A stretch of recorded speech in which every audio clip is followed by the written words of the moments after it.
Hey, party people, and welcome to a little show that I call Nicole Reacts, where I, Nicole, react to online marketing gurus that I and other people help me find on the internet.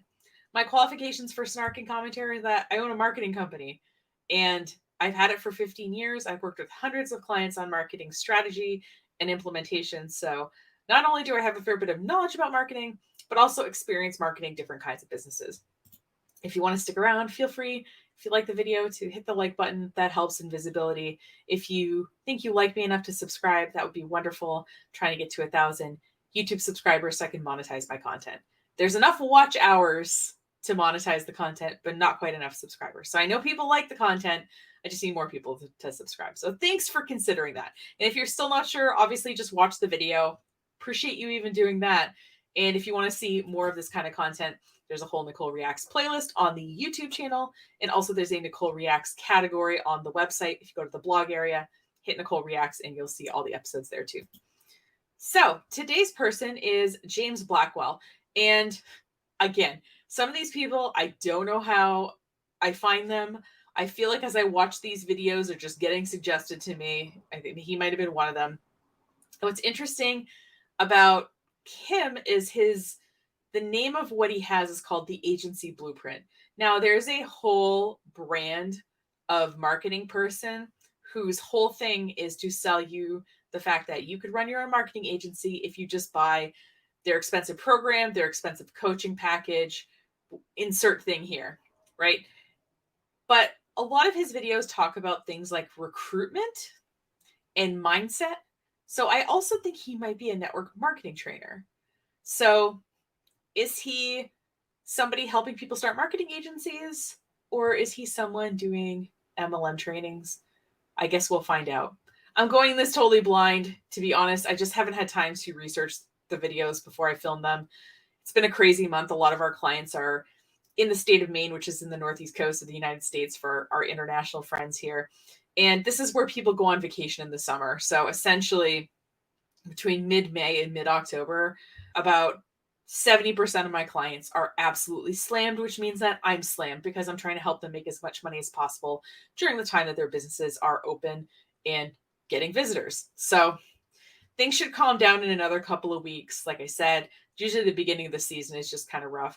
I typically don't take any vacation time between like March and June because that's the time where I'm doing a lot of work or helping clients sort of prep for the season. So anyway, I'm almost out of it, but I'm not quite. And just get a vibe for what he is and see if he knows anything about marketing. He probably knows a little bit about marketing. Most of these people know a little bit about marketing, but they typically know enough to sell you the high ticket course, coaching package, etc., that they're going to try to pitch you, right? So let's go check out James here. All right, so here's James Blackwell. Here's his YouTube channel, 26,000 subscribers. And as you see here, he's got his signature, James Blackwell. The Agency Blueprint, automate, systematize, scale is the little tagline underneath it. So it sounds like he might be an agency owner.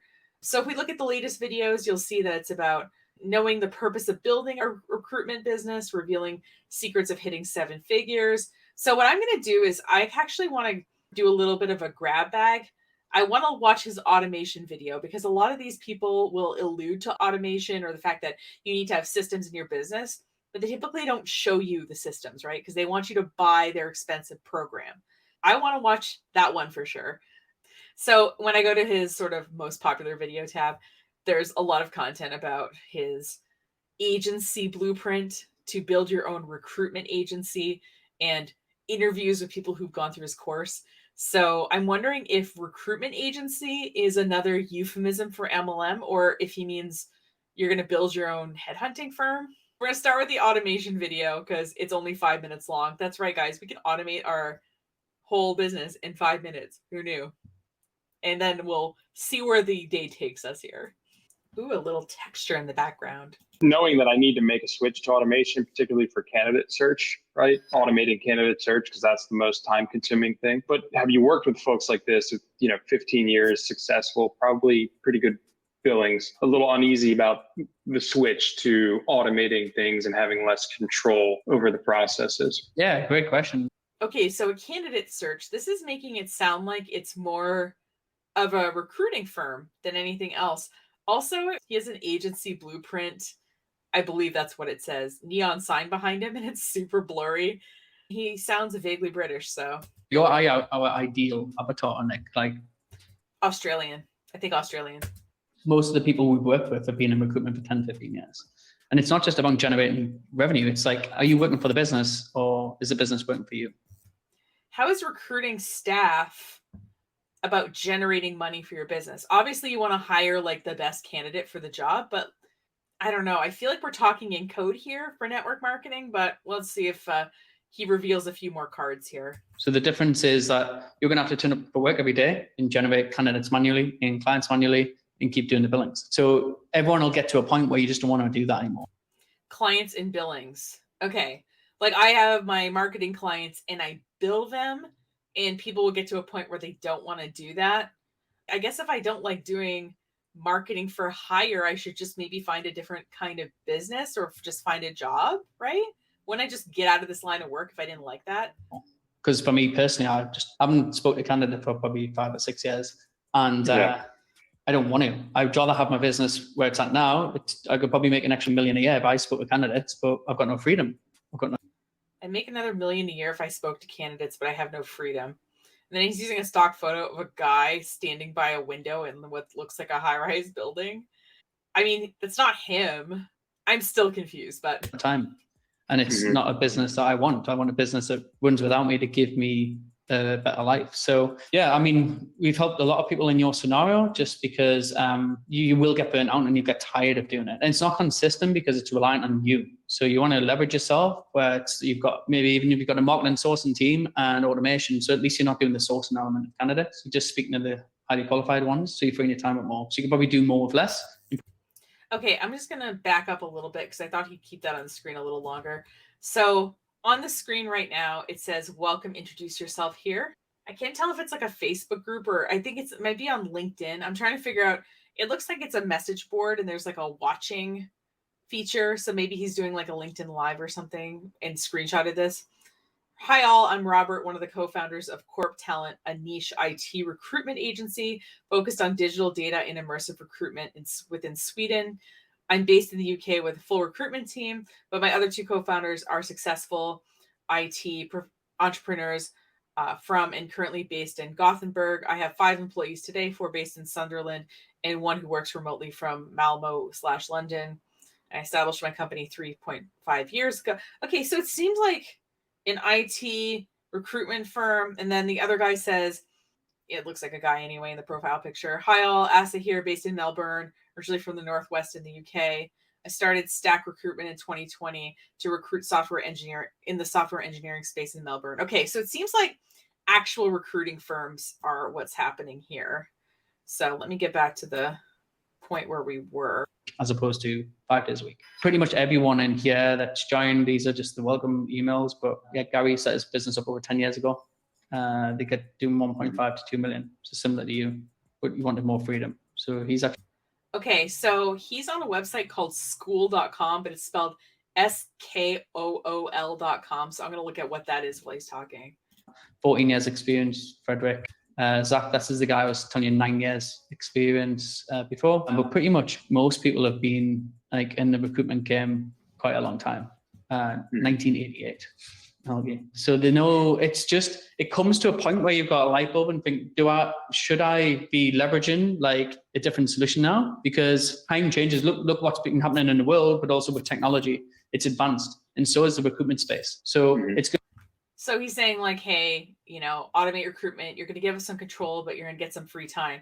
So School, it looks like SKOOL.com is a community platform for creators, almost like a Discord or like a Facebook group or like a mightynetworks.com or something. It seems like that vein of thing. It's going to get harder and harder for you to do the same amount of deals next year, the year before, because you've got your competition that is using systems and automation and sourcing teams. Right. So if you haven't got that up your sleeve, that 20 years he's been in recruitment, then you need to create these unfair advantages. So he's basically selling this guy on the idea of automated recruitment, but I don't understand how we're automating the business yet. It'll just give you more time to work on the business, not in it, and not just be not a slave to the business, but it's just 100% reliant on you. But that's okay. You could just keep I'm not there to say, do it my way. You could just keep doing what you're doing. And if you're happy working the hours that you're working and getting the outputs that you are, without building a business that not necessarily you want to sell, but... He seems like it's highly edited, because the way that it's cut, it's like, it's really like jumpy. So clearly this was a longer sales call, obviously, than 5 minutes, but I don't know what's been edited out. That's what I'm a little bit curious about, to be honest with you. At least having something that runs without you when you take holidays off, for example, that's the time when you want to start changing. Or you start to see that you're losing some deals or placements, or your competition sneaking in a little bit. Like all of those little warning signs that might be triggering you to look at the change. But yeah, you're in the right place because you're pretty much exactly the type of person that we help. Yeah, it just seems, it's a risk. It can be unsustainable. The guy said it's a risk, right? So to change the way that I'm getting candidates for my recruitment, whatever company, it would be a risk to automate that, because, we know how to get candidates the old way. And if we switch entirely to automation, how do I know I'm still getting? And the guy just said, oh, it's no risk. So completely dismissing the client's concern, which I think is interesting. We don't. No, not going to manually, right? You lose, if 2 clients are 40% of my business, right? There's a downturn in the economy, and of course you can live off that. But yeah, I think this is, it's more of an insurance policy, right? To automate things and have a more consistent flow. For sure, especially when if you've got 2 clients that are generating a lot of revenue. I've seen it so many times. You want to do it now before you lose one, because the reason they're using you is because they've used you for a long time and they know, like, and trust you. So imagine you're going to have to build that equity up and sweat equity in a new client, and that's going to take a long time because the game's changed now. So you're not. So this happened to us at the end of December. We lost 4 clients, which was a lot of revenue for us, because just people were worried about the recession. One person was not happy, and honestly, it was a mutual parting, but the other 3 cited economic concerns. So yeah, like, this kind of thing happens, and that's why it's important to do marketing all the time, even the times where you do have a lot of work, because you never know when those downturns are going to come. And a lot of times, if clients hiring you, there are other factors going into the decision than how well you're doing your job. It could be that they lost a big client. It could be that they are doing a new hire in their, tech team or something, and they have to find where they can cut the money to make up for that salary. It could be that they don't like working with you. It happens. But him acting like, oh, if you lose those clients, like, you're going to have to do all the sweat equity. If you've been doing continuous marketing, like, not necessarily. You just kind of open up the Rolodex and keep nurturing those relationships. And that way, when there's a downturn, you can kind of make up the difference within, a month or 2. And then obviously you've saved some money as a business in the profitable time so that you can weather some storms, right? So I love watching these 2, like, young white men have this conversation. It's so different than when I have a sales conversation with people. Like, the energy is just very different. It's kind of interesting. Not going to be able to do that again. However you got that client last time, the same time next time. Right. And that's when you're going to come really stuck. Is like, shit, like, what do I do now to win new clients and get them exclusive retain and get all those multiple jobs? It's not going to be as easy as that. So you want to start building this in the background, so you're not just reliant on those 2. Yeah, he's like saying, build your funnel or your marketing engine to get new clients. The other thing too is sometimes clients come back, like, they're pausing on this because there's a recession. Oh, they're more profitable. They give you a call back. I've had tons of clients on and off over the years, just because, oh, we can't spend the money now. Oh, hey, Nicole, we haven't talked to you in a year. Let's talk about working together again. Most of these people come back, at least in my experience. But that's just on the client side. But again, on candidate delivery, if you could bolt on something where you've got more calls booked into your diary consistently, so you're not doing the manual stuff, you could either do more revenue, or you could just have more time off and more freedom. Like, we don't get our time back. Yeah, that's the most expensive currency. Like, once we're dead, we're dead. And so then you recommend, like, finding one. So I'm in tech, but it can be anything from infrastructure to software engineering to CIOs, CTOs. Same as us. You go across the spectrum of infrastructure, systems, software engineering, up and down the ladder of leadership? Or do you recommend, like, hey, just focus on software engineers? I mean, there's some firms I know that all they do are Node.js, like full stack software engineers. Yeah, I would walk you through it a little bit more detail, but on a granular level. But you want to lead. We're getting into consulting here, so instead I'm going to shift the conversation back to something more general. And if you want to have this conversation, you can pay me hourly. Lead with a niche, but within that, you could service the clients with other needs. The only way you can do that, for instance, we lead with software engineers as our niche, but then we do business analysts, infrastructure support, project managers. The only way we can do that is because we can leverage automation and a virtual and marketing and sourcing team that's going to generate more candidates. A virtual and a marketing sourcing team. Okay. For our delivery consultants, so then when the calls are booked in, they can do a BA and they can put the phone down, do a PM, put the phone in, because the skills are the same testers, for example. Whereas if you don't have them, then you should just be one niche, because you need to build all those kind of relationships just yourself, and you can't be a master of everything. Okay. I love how this was a video kind of about nothing. Now, the thing that the guy was trying to ask at the end was like, okay, like, if I'm doing a recruitment agency, should I just specialize? Like, I only do programmers, and then work with any company that would need a programmer of some sort? Or do I have a sort of general recruiting firm? And that way, if a client comes in and they have multiple roles to hire for, then I'd be able to serve them. And I think what James Blackwell is saying is you should do the latter, right? And the part that he doesn't really say is that once you build that relationship with a client and you've done a good job, they want to keep dealing with you. And they don't want to go find another provider. So if, for example, I don't really do print design, but the client's like, hey, I bought some print ads. Can you help us get those done? Sure, I can find a print designer. I can work with them. I can, get the print designer the photos and stuff that they need to work with. I don't do event planning.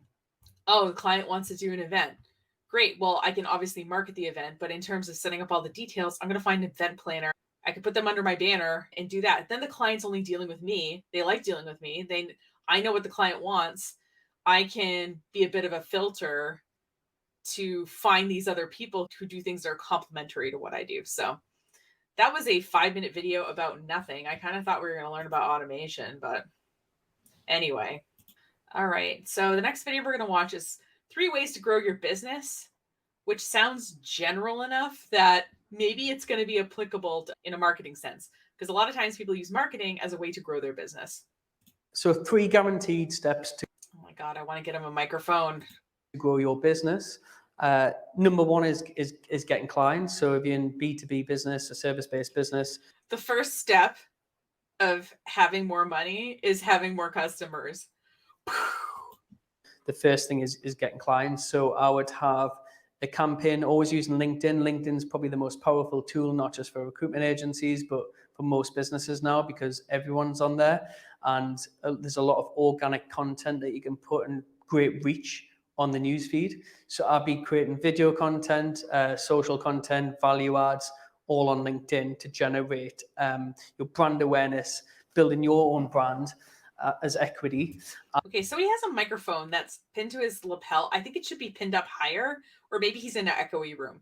Now, a couple of things about LinkedIn, because he might not say them, just so that you know, is number 1, if you're going to run ads on LinkedIn, they're typically going to be more expensive than they are on Facebook and Instagram. So if you've gotten used to getting like $5 leads on Facebook or something, and you go to LinkedIn, you're going to pay a little bit more for that. The other weird thing about LinkedIn is if you want to target an email list with ads, the email list has to be at least 10,000 addresses, which is insane. So you can't really target by email unless you have a pretty big list. But the third thing, and this is just as a job seeker, you can turn on that you're open to recruitment in your profile without it being visible on your profile, which means that if you're in a role right now, but you're sort of open to other options, you can just toggle that on. Your current boss isn't going to see that, but you'll be available to be searched by recruiters. That's something that just came online about a month ago, maybe 2 months ago. It's pretty new. So you might not have seen it back there or known that it was back there. But yeah, so I think that that's pretty interesting. Anyway, let's get back to the fact that we can get more customers to make more money. Oh, man. And targeting potential clients through LinkedIn would be my number 1 strategy, because without leads and sales, then you'd have no business. So sales is very, very important. Number 2 to grow your business would probably add leverage, more technology, as opposed to staff until you definitely need it, till you force yourself where you where you know you're bursting at the seams and you've got the cash to hire employees.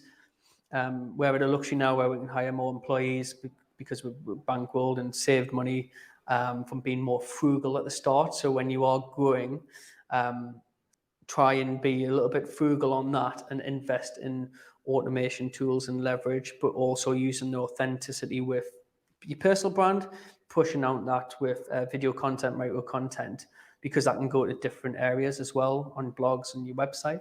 So make personal videos for marketing purposes or for putting on your website purposes, but also use automation so that you don't have to hire staff. So for example, maybe you get, instead of hiring a secretary, you get something like Calendly or Acuity scheduling. And that helps you book consultation calls or whatever without somebody, a person, having to interface with your calendar. Or maybe you program a chatbot for your website or for your Facebook or your Instagram page so that when someone contacts, they can get their basic questions answered in an automated way based on words they type in or buttons they press and things like that. So I wish he would have used the specific examples like I just used, because I feel like this was vague city here. So it would be LinkedIn for sales and generating leads, bolting that with automation tools and marketing tools to help scale as use automation and marketing tools. I don't know. Can you give an example? A business without needing too many heads. The third thing, which is quite an interesting one, which we toyed with initially, was gaining investment. So there's a lot of different funds out there. How to grow your business, get more customers, use marketing, and get money from other people. Groundbreaking shit over here, guys. Particularly in the Northeast, and I'm sure in many parts of the UK. Okay, he is in the UK. I thought he was Australian, but I thought the accent was Australian. Again, not a accent expert here. I'm sure I sound Canadian to a lot of people from other parts of the world. Probably looking at different ways of how you can scale quicker by gaining investment. So it doesn't necessarily give away equity in your business, which I haven't done. I will say the Canadian comment, it isn't anything about Canada. I grew up on the Canadian border, and when I went to college, which is in the state that I grew up in, everybody thought I talked funny for the first year or so until I understood all my slang and stuff was apparently from growing up with French speaking parents. Anyway, so the little chuckle wasn't about the Canadians. It was about sort of my experience going to college in the same state that I grew up in, but having there be a bit of a language / accent barrier there. I like to have full control, but that may change one day. But looking at different ways to leverage money or cash so you can scale a little bit quicker. So having access to funding will probably be my third thing on 3 fastest ways to grow your business. Entrepreneur James, daily business advice for entrepreneurs of the modern world. All right, and this third video is because I just typed in marketing into his channel because I was like, okay, I kind of thought the word agency implied a marketing agency, but clearly he means an actual recruitment agency. So this one is called Digital Marketing in Recruitment, and it is 4 minutes long. So we'll see if this one has any chestnuts in it for us. Recruitment marketing basically refers to strategies, tactics, and tools enabling organizations like you to find, attract, engage, and actually nurture those candidates through the process. At the top end of the funnel, you've got basically strangers. So you've got people that haven't heard of your brand, company, don't know what you do, but you know that they're a target audience. So to get them from stranger to actual visitor to maybe your site or lead funnel, you want to be creating blogs, keywords. So to be creating keywords. Okay, well, let him finish his thought and then I'll say my thought there. Social posts enabling you to attract that person into your business. So that's not just generic blogs. They need to be targeted towards what the actual person is interested in. So it's funny because he mentioned, blogs and social media posts and stuff like that. I don't know why he mentioned keywords. Keywords are words that people are searching for. And obviously you would include them in a very targeted blog post, in a very targeted social media post, on a very targeted page on your website, in even email content or whatever, right? Because you want to use words that people are searching for. I don't know why he listed it as like a separate kind of content. It's like keywords go in everything.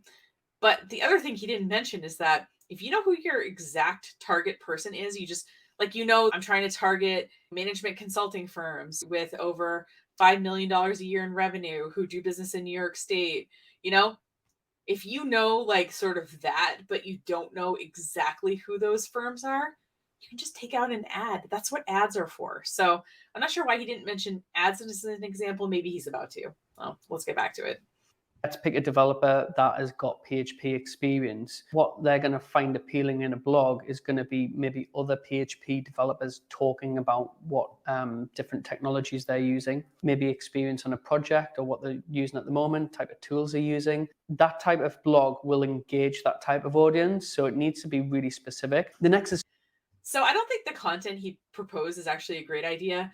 I think actual sort of PHP developers or any kind of developer, if they want to like talk with other PHP developers, there's spaces for that already. If I wanted to join a specific Discord channel or I wanted to join a subreddit or something, that's where I'd be asking like, hey, what are you guys using, to do your portfolios? Or, hey, I feel like my GitHub is disorganized. I'd love to see like other people's code repositories, whatever, right?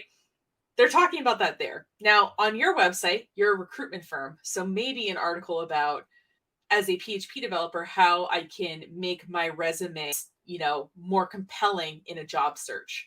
So maybe since you do a lot of PHP sort of, helping companies find those candidates, maybe, for example, that, 30 something percent of your candidates are also looking for a candidate who has experience in this other thing that might be related, but isn't PHP specifically. So I think they would find that kind of post valuable. And also they're open to the idea of maybe finding another role, right? So I think writing that kind of content would actually attract a candidate who not only is a PHP developer, but also might be open to finding another job, to being recruited, right? So I think my idea is better, but let me know if you agree.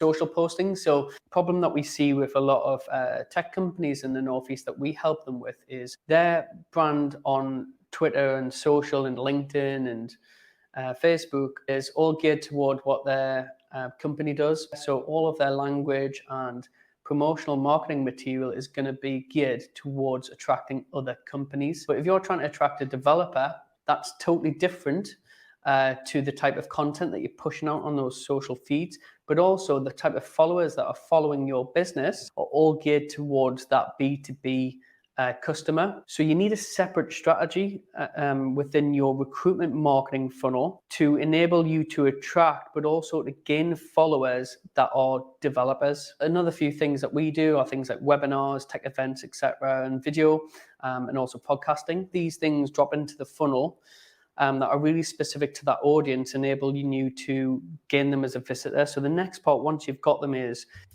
there are a lot of companies that have different sort of audiences that you have to market to. For example, one of our clients is a catering company. They mainly do weddings, but they also do corporate events. So what we need to do in their marketing is balance, okay, what kind of content, messaging, etc., appeals to someone who is trying to pick a caterer for their wedding. And we want to set the expectation that, of where this caterer is located and the sort of quality and level of their work, so that when they book a sales call, they're, not completely blindsided by the price point or the fact that they're only booking into 2024 right now. There's nothing available this year. So we've set all those expectations with the marketing. But the other thing we want to do is we need to show that they can do corporate events, that they can do events at scale, that they can do something that is professional, that addresses different dietary concerns, that they can go on site and serve 1,000 people dinner and have that dinner not be limp, gross chicken, right?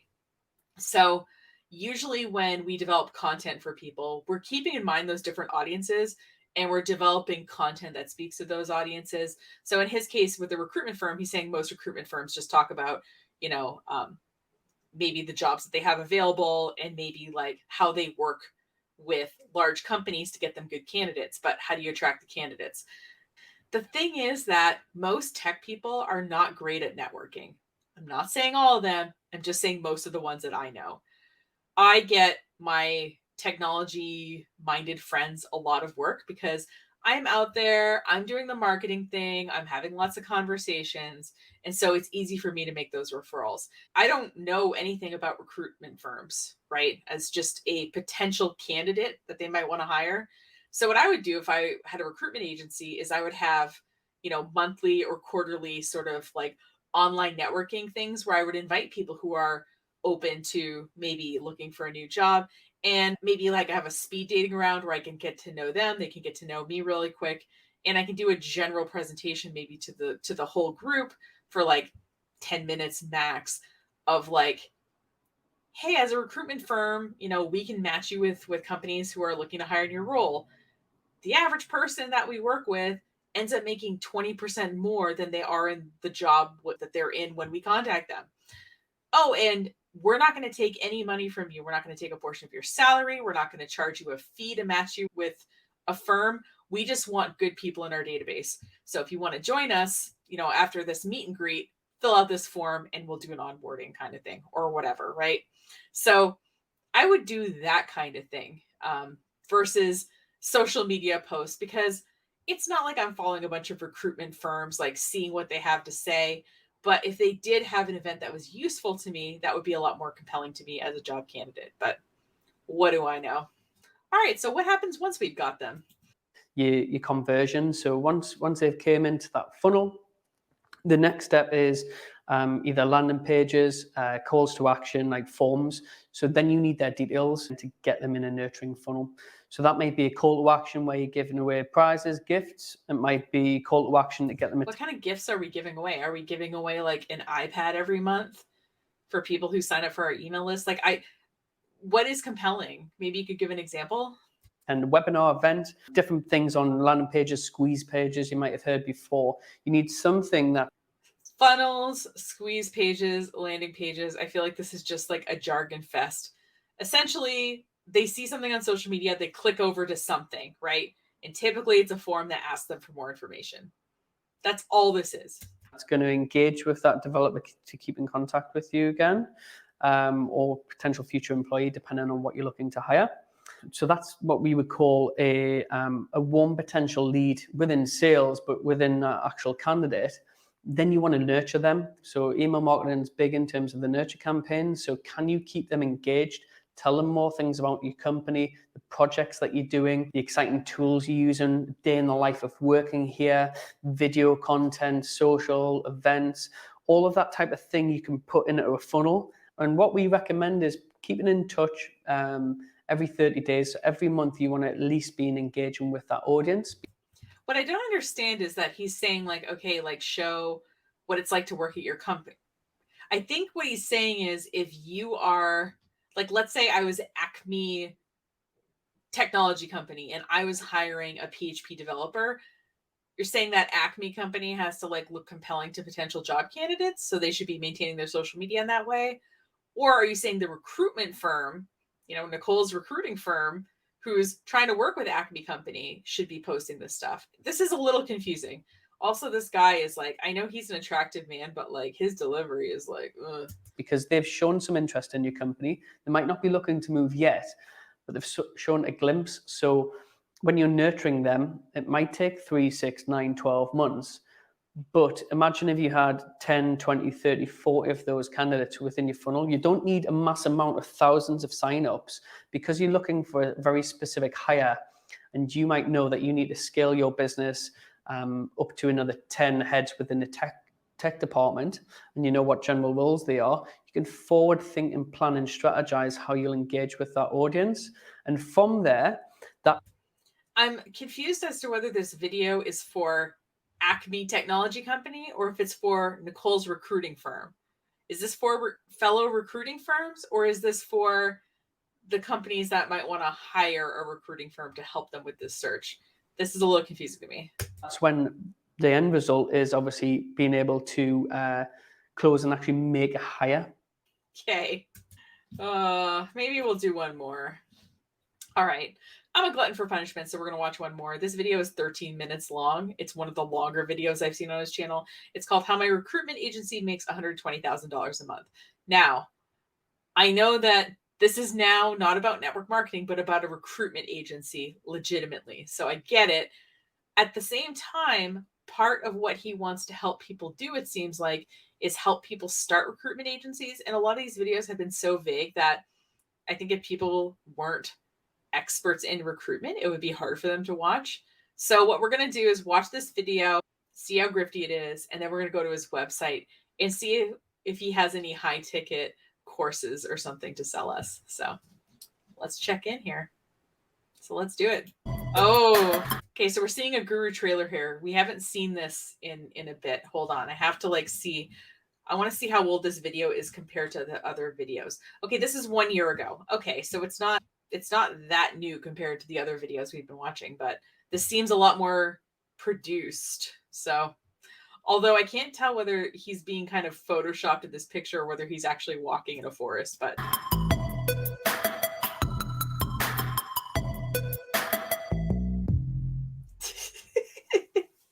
Hello, the ladies. signature. Also, okay, you just did a nice little sort of montage in the video, and now you're going to record a video in your high-rise office with the window behind you so that you are in shadows. Awesome. Ladies and gentlemen, my name is James Blackwell, and welcome to my... He's got a microphone, but he's still echoey. I think, James, you need like a rug or like you need some soft things in that office. Is it all chrome and whiskey cabinets in there? You need some soft things. channel. So I help recruiters start, grow, and automate their agency to 7 figures and beyond by using my proven framework and methodology.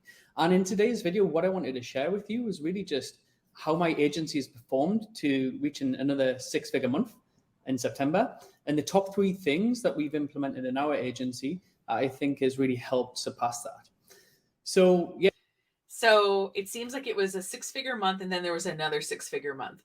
What I'd be curious about is, has it continued in this way, or is this an anomaly? And it's hard to say. Yeah, so September was a fantastic month for us. And in terms of, for those of you that are just watching this video, I run a recruitment agency in the digital and tech space within the UK. And I have a team of 10 employees in the office, along with quite a big virtual assistant team as well in the Philippines. And basically where the agency... Gotta outsource a little bit to grow, guys. Agencies at today, it's consistently performing, self-managing, whilst I'm still be able to live in another country, as you can see behind me in Dubai. Okay, he's in Dubai. I was trying to figure out like what was behind him. It looked like there was a lot of construction going on, and it also looks a little cloudy / fuzzy out there. So okay, he's in Dubai. Got it. And one of the key areas that we've really focused on is really systemizing the business into what I call the 4 pillars. So the first thing is that, like, what you need to do in order to have a self-sustaining agency is being able to have a solid client attraction system. So that's like a proven methodology and a proven way that your system and machine can work to go out and get client leads for you. So instead of the traditional model where we have, traditionally you would have a 360 based recruiter, like the new era model is... What is a 360 based recruiter? Hold on. All right, so I don't know anything about recruiting. I'm assuming that you guys don't either. That's okay. We're in this together always. So there are 2 kinds of recruiting, apparently. There's one called 180 recruitment, and there's one called 360 recruitment. So 360 recruitment, according to novatotalent.com, I'll link this in the show notes. 360 recruitment delivers a fully inclusive recruitment service to the client. So it is getting outbound to find new clients. It is identifying and shortlisting candidates, building rapport and securing clients, overseeing the interview process, identifying client needs, ensuring client satisfaction, and handling the actual negotiations. Okay. 180 recruitment is the same as 360, but fewer steps. I love this. Half, in fact. So they sometimes use the term delivery recruitment, I guess, to talk about this. So basically, it's receiving job specifications, identifying candidates, overseeing the interview process. So it seems like the client takes care of things like negotiations. Anyway, bit of a rabbit hole, but I wasn't sure if that was actually going to be important. I guess I don't think it is, but I'm going to just go back a smidge here. We have, traditionally you would have a 360 based recruiter. like the new era model is all around having a delivery consultant and a constant way of getting clients in, so they don't have to get the clients themselves. You've got a proven system in order to get the leads.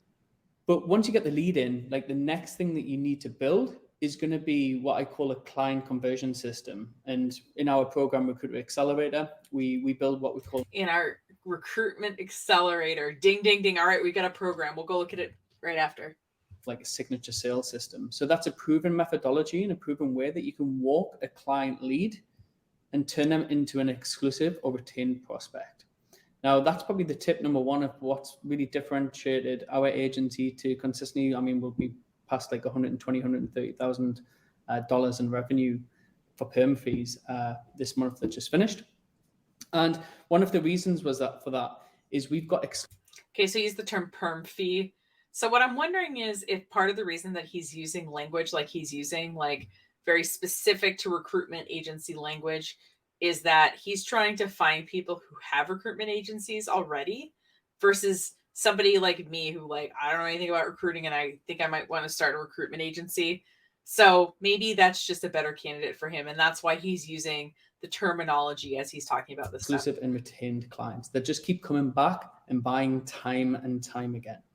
Now, when you build out your agency and you really drill down on a niche within a niche, and you really master that with like marketing, inbound strategies, and like really build value adds within that community, over time, in theory, your agency should be able to outperform your competition, and it should be easier and easier to win clients.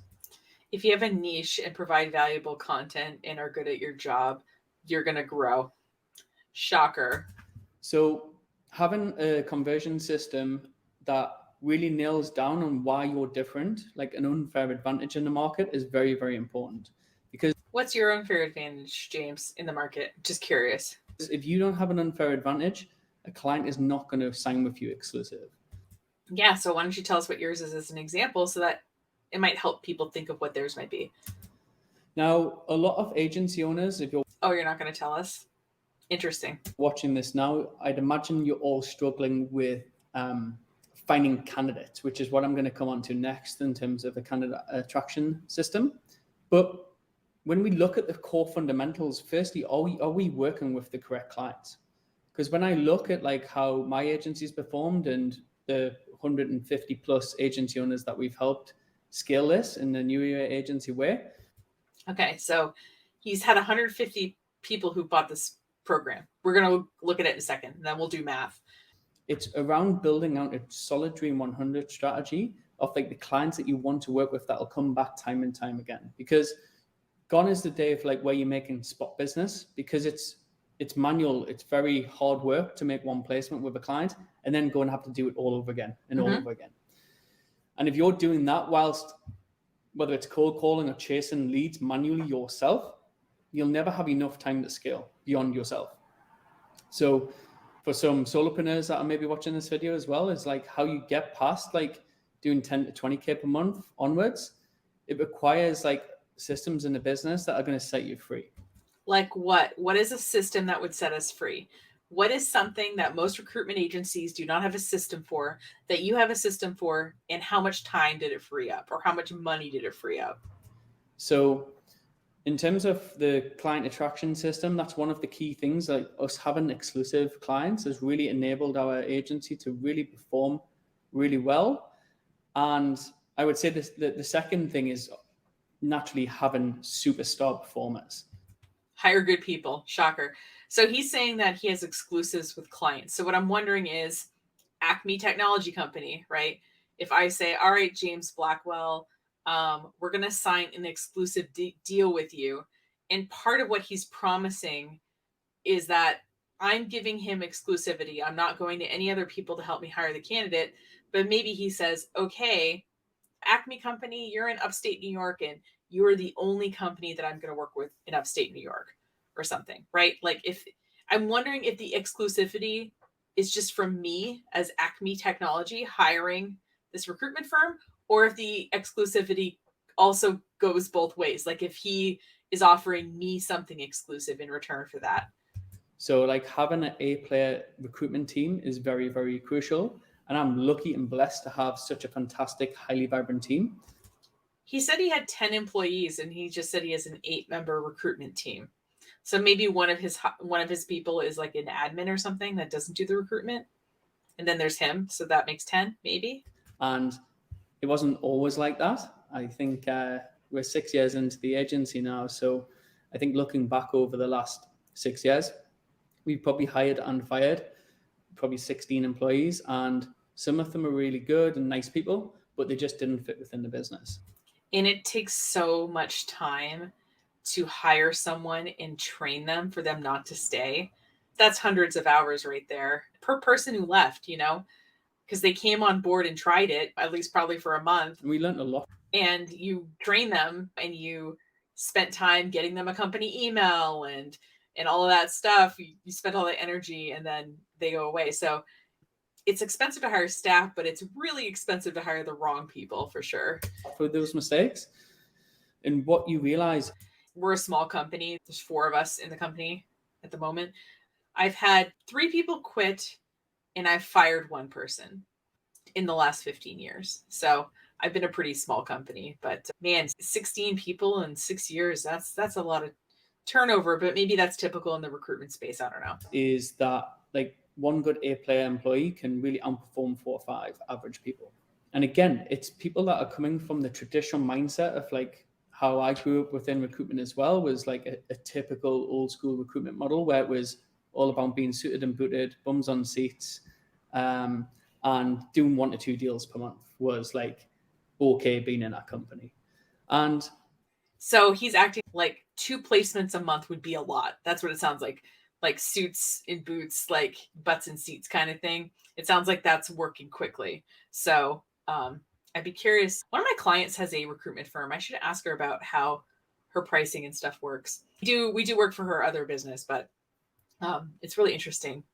What I realized was like, if you can actually systemize the business to get clients inbound, nail them down exclusive, and then build out what I would call like a candidate attraction system, which is something, again, we cover off in the Recruiter Accelerator program, of having an automated system with. But like, give us an example of part of that system, right? If it's a whole program, it's not like you're going to give away any information by talking for 2 minutes about like one little part of it. Is to get candidates coming inbound into the agency is very, very important, because it gives not just you as a business owner, but your team, if you've got a team, more leverage. So they should just be focused on speaking to highly qualified candidates every single day, sending them CVs, getting interviews, making placements. And if you are like a solopreneur recruiter, which is the majority of like most recruitment businesses out there, if you need to perform past like 10, 20K per month, the only way you can do that is going to be having a way and a methodology to systemize the candidate and client attraction process. So one of the things that you want to take away from here is like, are you building that? Are you working on building assets within your business that are going to set you free over time? Or are you consistently just getting a client in, pulling a job, working a role, trying to fill a role manually, and rinse and repeat? Because like, what I realized was like the secret to scaling, it's not necessarily just hiring lots of employees. It's actually like seeing the business as a machine. And like when you're building out the different machine elements, like the 4 pillars that we build, that's the most important. So a book a call button just appeared on the screen. I'm going to watch like 1 more minute of this, but this is so boring and dry. If it's not good, I'm just going to like kill the video and go look at his website. Thing, because everything you do in your business should be a system, or at least a standard operating procedure on like how things should be run. And it shouldn't be about always working harder and putting more hours in. It should be about working smarter.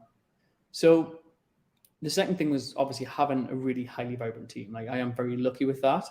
And I think like because we drilled down into a micro niche and really outperformed our competitors with the clients that we won. And the third thing I would say, and creating a good company culture.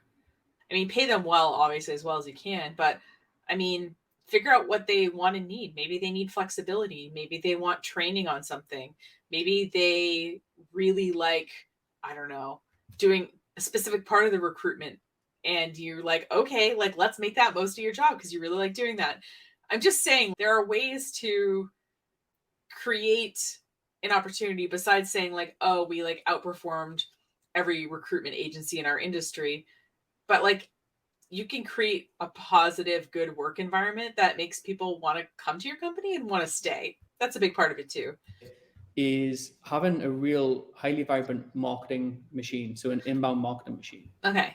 So it's interesting he's using the term inbound marketing. That was a term from like 2009-ish. It's kind of fallen out of favor. It's this idea that you're putting things out there and people are seeing them and then approaching you. So an outbound marketing thing might be a television commercial or a print ad or something. And an inbound is that you have some content on your blog and somebody's in a search engine and the blog pops up and then they're like, oh, I want to work with this person. Then they fill out your contact form. That would be an inbound thing. So it's interesting he's still using that term though. I've talked a lot around this with our mastermind students around building what I call like a marketing sourcing system, where you've got marketing sources that are going out and you're creating events, you're doing things like webinars, and you're using clever email marketing and social media marketing to get more candidates inbound, mixed with like your automation and a virtual team. I don't know why he's not talking about ads at all. It's really weird. Now, it's not as easy as just putting it all in together. It takes time and a proven process. So you're going to have to try and iterate and time and a proven process. So like, how do I know my process is proven? Maybe fail a few times with this to get it right. But that was another thing that's like really set us free to maintaining 6 figures per month within our agency with a high net profit margin as well. Because oh my God, this is so boring. I'm going to go just look at his website, guys. I'm so sorry. I can't make it. If you've made it this far, thanks. Oof, man. All right, let's go check out James's website. I went to the link that's in his YouTube bio, and this is it. This is the entire website.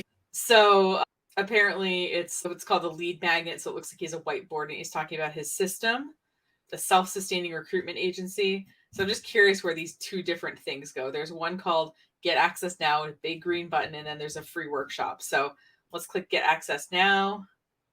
Okay. And then let's click free workshop.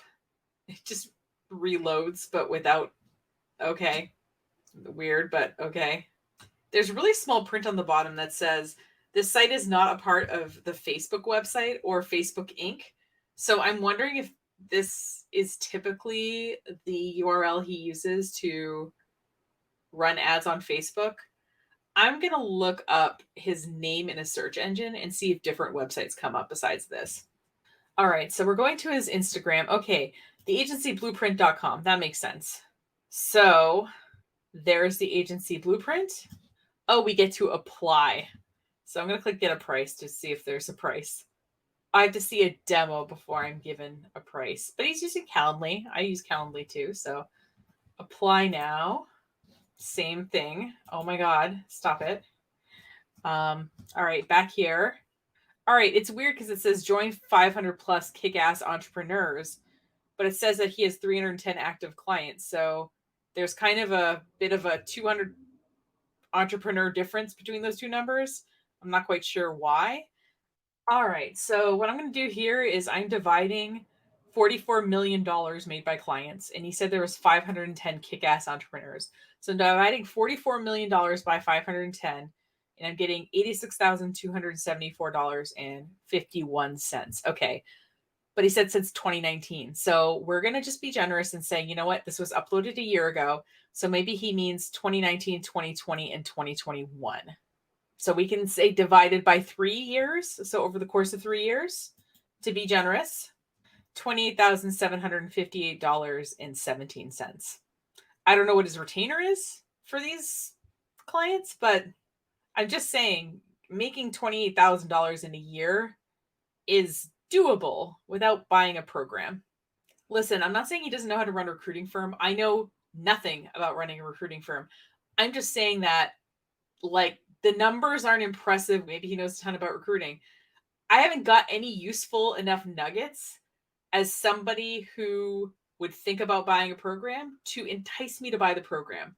I'm getting a lot of vague answers like build a funnel and nurture your leads and sign exclusive contracts. Again, like I feel like I want a little bit more expertise demonstrated. And in general, with most of these gurus, when you start bringing out the long division, the numbers just aren't, oh, they worked with us and now they're making $28,000 more a year. I mean, cool, but would they have made that anyway? I don't know. But let's go look at his Instagram. Why not? Oh my God, he's literally smoking a cigar in one of the pictures. Woo! And look at that low-cut shirt on the beach. All right, so we got a lot of lifestyle stuff here. Driving fancy cars in cities. It looks like there's also a few clips that we could theoretically watch. So let's go to his reels and watch a few of these. The future belongs to those who believe in the beauty of their dreams.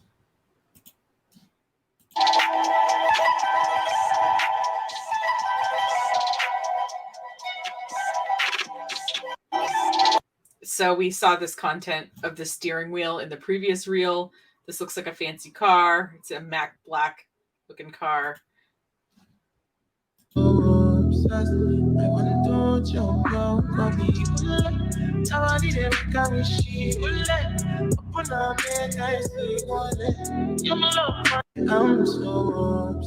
lot of lifestyle stuff here. Some tennis, the pool, the orange interior of the car, buying some orange shopping bags, fancy champagne, holding a lady hand.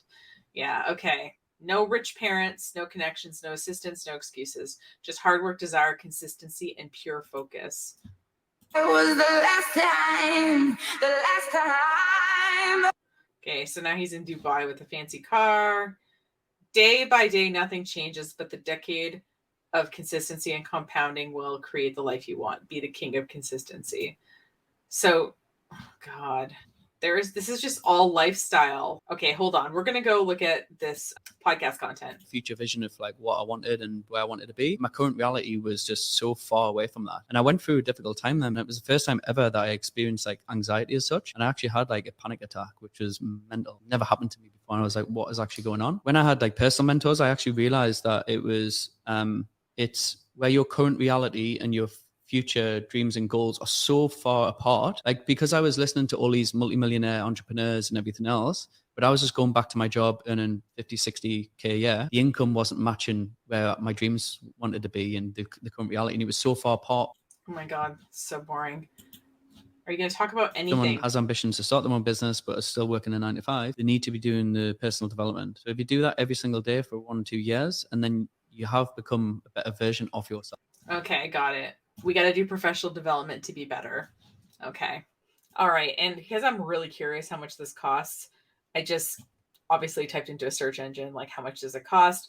I don't want to book a call with him to find out how much it costs. So let's go to Quora and see what people are talking about on this thread. All right. Has anyone attended the agency Blueprint by James Blackwell? If so, how much did you like it? How much did you pay? All right. I've not attended, but I've attended a different one of James Blackwell's courses. I paid $500 for it. I actually really like the course. And while I can't say it was responsible for all my success while starting a digital marketing agency, it did give me a solid foundation to build on. It's weird because it didn't seem related to digital marketing. It seemed like about recruitment. There is no one answer to this question. Everyone's needs and preferences are different. The person is just asking, like, did you like it and how much did you pay for it? So the agency Blueprint by James Blackwell is a comprehensive guide. Okay, it's available for PDF download for $47. It is likely that you will need to pay for this service. Okay, just 2 answers there. I thought you'd find this interesting. I certainly did. So the Statesman says, is the James Blackwell a scam, right? And it says thestatesman.com. So this looks like a newspaper article, right? And what's interesting is when I did the lookup for the domain, it seems to be based in India, and it seems to have the owner of the domain it's all private and everything. But what's funny is that there's this link underneath it. You see how it's like a sublink that says apply now, and it's purple, which means I've already clicked on it. Now, the only thing I've already clicked on is this free demo thing, the Calendly link, which we've already seen. So this is him like buying what looks like a news article, but it is totally connected with his website. Okay, and then there's a link to Access Wire, which is, I think, one of these sort of PR distribution websites. record-breaking success and growth. It's a company update. Yeah.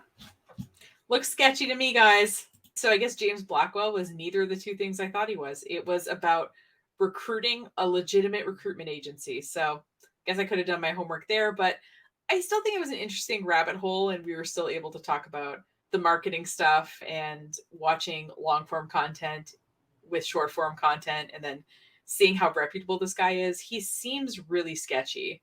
I'm not going to lie. Advertising on these other domains, pretending that they're separate from him. I don't know. The whole thing gives me the creeps a little bit, but obviously up to you. I guess none of us watching this probably are going to start a recruitment agency, but if you're looking on the internet and found this video about James Blackwell, hopefully it was helpful. Thanks so much for watching. If you have an online marketing guru, tactic, idea, something you want me to react to, you can leave it as a comment on this video, or if you're more shy, you can use the contact form of my website and that'll get to me. And obviously you can subscribe to keep in touch, but if you want to keep in touch via your inbox, we do a monthly email newsletter. If you go to the link breakingeveninc.com/newsletter, it shows you examples of past monthly newsletters so that you can kind of see if it's your thing before you sign up. Up to you, obviously. Anyway, appreciate you watching and considering subscribing and all of that stuff. These marketing gurus will just keep coming. I'm sure they will keep coming to me as suggested videos in YouTube and otherwise. But know that you don't have to fall for any of their tactics because you've got a friend, which is me, in the marketing business. Take care.